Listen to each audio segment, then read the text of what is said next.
தொடர்ச்சியா சரவணனுக்கு டார்ச்சர் மட்டுமே கொடுத்துட்டு இருந்த தங்கமயில சரவணன் இனிமேல் கண்டுக்கவே கூடாதுன்னு முடிவெடுத்தது ரொம்பவே சரின்னு நீங்களும் நினைச்சீங்கன்னா மறக்காம இந்த வீடியோக்கு ஒரு லைக் பண்ணி உங்க ஆதரவை தெரிவிங்க. பாண்டியன் ஸ்டோர்ஸ் அப்கமிங் ப்ரோமோல என்ன நடக்க போகுதுங்கிற ப்ரெடிக்ஷனை இந்த வீடியோல பார்க்கலாம். ரூம்குள்ள போற ராஜி வந்து தனியா உட்காந்து அழுதுகிட்டு இருக்காங்க. அப்ப அங்க வர கதிர் வந்து ராஜி கிட்ட என்னாச்சு ராஜி ஏன் அழுதுகிட்டு இருக்குன்னு சொல்லி கேட்கிறாரு. ராஜி வந்து உண்மையை மறைச்சு தலைவலிக்குது அதுதான் ஒரு மாதிரி இருக்குன்னு சொல்லி சமாளிச்சுட்டு இருக்காங்க. ஆனா ராஜியை பார்த்ததுமே கதிருக்கு தெரிஞ்சிருச்சு வீட்டுல ஏதோ பிரச்சனை நடந்திருக்குன்னு. என்ன பிரச்சனை நடந்துச்சு இன்னைக்கு உங்க வீட்டுல யாரை வெளியே அனுப்பிச்சாங்கன்னு சொல்லி கேட்கிறாரு. அப்பதான் ராஜி வந்து உண்மையை சொல்றாங்க. இன்னைக்கு எங்க அம்மாவை எங்க அப்பா வந்து பிடிச்சு இழுத்து ரோட்ல கொண்டு வந்து நிப்பாட்டிட்டாரு. என்ன பிரச்சனைன்னு கேட்டா பழனி உண்மையை சொல்ல மாட்டாரு. கண்டிப்பா இது என்னோட பிரச்சனையா தான் இருக்கும் அதனாலதான் இப்படி பண்ணிருக்காங்க. வேற எந்த ஒரு விஷயத்துக்காகவும் அம்மாவை இந்த அளவுக்கு அப்பா காயப்படுத்த மாட்டாரு. இது கண்டிப்பா என்னால வந்த பிரச்சனையா தான் இருக்கும். என் மனசு கஷ்டப்படக்கூடாதுங்கிறதுக்காக தான் பழனி உண்மையை சொல்ல மாட்டாரு அப்படி சொல்லிட்டு ராஜி ரொம்பவே ஃபீல் பண்ணிட்டு இருக்காங்க. உங்க வீட்டாளர்களுக்கு கொஞ்சம் கூட மனசாட்சி இல்லையா ஏன் இறக்கமே இல்லாம இப்படி எல்லாம் நடந்துகிட்டு இருக்காங்கன்னு சொல்லிட்டு கதிருமே வந்துட்டு கண்டபடி திட்டுறாரு. சரி நடக்கிறது நடக்கட்டும் நீ ஒன்னும் ஃபீல் பண்ணி உன் உடம்ப வருத்திக்காத பேசாம படுத்து தூங்குன்னு சொல்லிட்டு கதிர் வந்து ராஜிக்கு அட்வைஸ் பண்ணிட்டு இருக்காரு.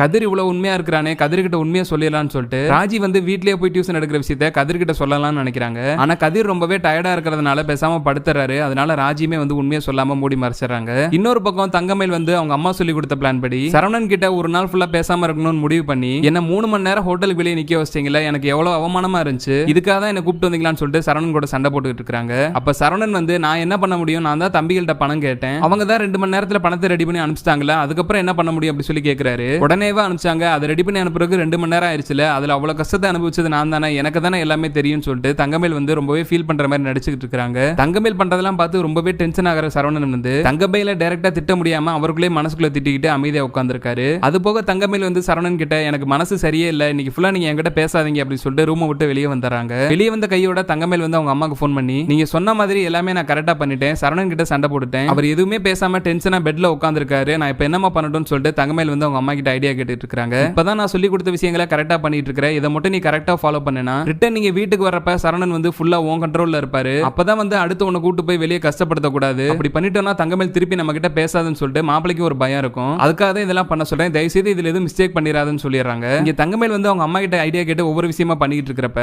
ரூம்ல சரவணன் வந்து செந்திலுக்கு ஃபோன் பண்ணி அன்டைம்ல கால் பண்ணிருக்கேன்னு கோச்சுக்காத எனக்கு ஒரு சந்தேகம் இருக்கு தங்கமேல் என்கிட்ட பேசாதன்னு சொல்லிட்டு கோவப்பட்டு ரூம் விட்டு வெளியே போயிருச்சு. ஹோட்டல் புக் பண்ணப்ப வெளியே வெயிட் பண்ணி வச்சதால தங்கமேல் வந்து என் மேல கோவமா இருக்கு சுத்தமா என்கிட்ட பேச மாட்டேன்னு சொல்லி ரூமை விட்டு வெளியே போயிருச்சு. நான் தங்கமேல எப்படி சமாதானப்படுத்துறேன்னு சொல்லிட்டு செந்தில்கிட்ட ஃபோன் பண்ணி கேட்கிறாரு. இது என்ன என்கிட்ட கேட்கிற நீ தான் வயசுல மூத்தாளாச்சு இதெல்லாம் உனக்கு தெரியாதா அப்படி சொல்லிட்டு செந்தில் சொல்றாரு. என்னதான் நான் வயசுல மூத்தவனா இருந்தாலுமே எனக்கு கல்யாண அனுபவம் கிடையாது எனக்கு முன்னாடி நீ கல்யாணம் பண்ணிருக்க உனக்கு இந்த விஷயம் எல்லாம் தெரியும் சொல்லிட்டு தான் உங்ககிட்ட ஐடியா கேட்கிறேன் இந்த பிரச்சனையை எப்படி சால்வ் பண்றதுன்னு உனக்கு ஏதாவது தெரிஞ்சா சொல்லுன்னு சொல்லிட்டு சரவணன் ஐடியா கேட்கிறாரு. இதுக்கு ஒரே வழி தான் இருக்கு நீங்க அண்ணியை டிஸ்டர்ப் பண்ண வேண்டாம் அவங்க பேசக்கூடாதுன்னு சொல்லியிருக்காங்கல்ல அவங்க வார்த்தையை மதிச்சு நீங்களும் பேசவே வேண்டாம் பேசாம படுத்து தூங்குங்க காலையிலுக்குள்ள அன்னைக்கும் மனசு மாறிடும் அவங்களே வந்து பேசிடுவாங்க நீங்க எதுவும் மனசு போட்டு குழப்பிக்க வேண்டாம்னு சொல்லிட்டு செந்தில் வந்து சரவணனுக்கு ஐடியா கொடுத்துறாரு. சரவணனும் செந்தில் சொன்ன ஐடியாவை கேட்டுட்டு பேசாம படுத்து தூங்கிடுறாரு. தங்கமயிலும் அவங்க அம்மா சொன்ன பிளான் படி எல்லாத்தையுமே கரெக்டா பண்ணிடும்னு நினைச்சு ரூம்குள்ள வந்து பாக்குறப்ப சரவணன் வந்து தங்கமயில் கிட்ட பேசுறதுக்கு கெஞ்சுவாருன்னு பார்த்தா அவர் பாட்டுக்கு படுத்து தூங்கிட்டு இருக்காரு. என்னடா அது நம்ம கிட்ட எதுவுமே சொல்லாம படுத்து தூங்கிட்டாருன்னு சொல்லிட்டு மறுபடியும் வெளியே வர தங்கமயில் வந்து உடனே அவங்க அம்மாவுக்கு போன் அடிச்சு நாங்க பாட்டுக்கு பேசாம பேசிக்கிட்டாவது இருந்திருப்போம் இப்போ உங்களால அதுவுமே போச்சு நீங்க தானே சொன்னீங்க நான் பேசாம விட்டுனா அவரா வந்து கெஞ்சுவாரு அப்பதான் அவர் மைண்ட் மாறும் அப்படின்னு சொல்லி ஆனா அவர் அதை பத்தி கொஞ்சம் கூட கவலையே இல்லாம பேசாம படுத்து தூங்கிட்டாரு. உங்க பேச்ச நான் கேட்காம இருந்தா கூட நானும் அவரும் சந்தோஷமா பேசிக்கிட்டே இருந்திருப்போம் இப்ப எல்லாமே போச்சு அப்படி சொல்லிட்டு தங்கமேல் வந்து ஃபீல் பண்ணிட்டு இருக்காங்க. உண்மையிலே சரவணனுக்கு தங்கமேல் மேல அக்கறையே இல்லையோ அப்படின்னு சொல்லிட்டு தங்கமேலோட அம்மாவே யோசிக்க ஆரம்பிச்சிட்டாங்க. ஏன்னா யாரா இருந்தாலுமே இப்படி கோவமா இருக்கிறப்ப வந்து கெஞ்சி சாரியாவது கேட்பாங்க அப்படி எதுவுமே பண்ணலன்னா உண்மையிலே சரவணனுக்கு தங்கமேல பிடிக்கல தான் போலன்னு சொல்லிட்டு தங்கமேலோட அம்மாவுமே முடிவு பண்ணிட்டாங்க. தங்கமேலுக்கு அவங்க அம்மானால என்ன பதில் சொல்றதுன்னு தெரியல சரி விட நடக்கிறது நடக்கட்டும் காலையில பாத்துக்கலாம் நீயும் போய் பேசாம படுத்து தூங்குன்னு சொல்லிடுறாங்க. பேசிட்டு இருக்கிறப்ப போனை கட் பண்ணதும் தங்கமேலுக்கு பயங்கரமா கோவம் வருது. ஹனிமூன் வர்றதே பெரிய பிரச்சனையா இருந்துச்சு கடைசியில வந்தும் பிரச்சனையா இருந்துச்சு வந்த இடத்துல நம்ம அம்மா பேச்ச கேட்டு இப்படி ஆயிருச்சுன்னு சொல்லிட்டு தங்கமேல் வந்து ஃபீல் பண்ணிட்டு ரூம்குள்ள போறாங்க.